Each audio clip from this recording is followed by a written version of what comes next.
This is an unprecedented Russian deployment in Latin America. Two Cold War era long-range strategic bombers now on the ground in Venezuela for military exercises uncomfortably close to the United States.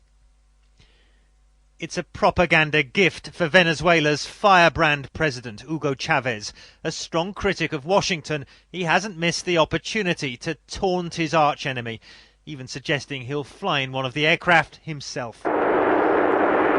Russian defense officials say the bombers, which are capable of carrying a nuclear payload, will be in Venezuela for several days and will only fly over neutral waters. But at a time of heightened diplomatic tensions, NATO fighters were scrambled to escort them on their 13-hour flight from Russia.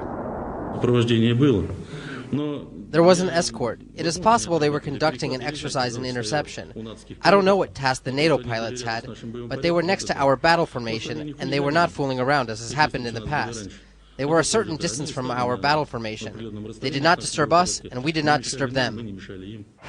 But the West is increasingly disturbed about Russia's military ambitions, especially since Moscow's intervention in the former Soviet Republic of Georgia last month.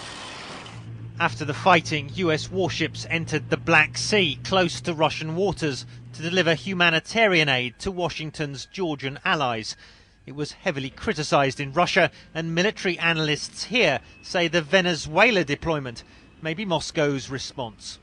The Russian officials have said that we believe that this was not only aid, or just not simply aid, but this was also arms being transported to Georgia under the guise of aid. And so the Russian president said how the Americans would like it. He said, well, those who supply arms under the guise of aid, how they like it if we'll move into the Caribbean. Well, we're in the Caribbean.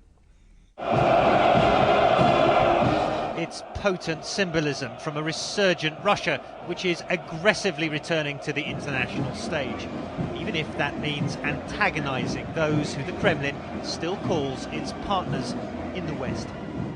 Of course, many Russians believe it's them who are being antagonized. NATO expanding into former Soviet states. US plans to deploy its national missile defense system in Eastern Europe.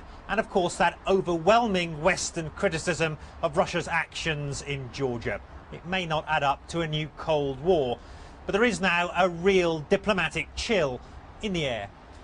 Matthew Chance, CNN Moscow.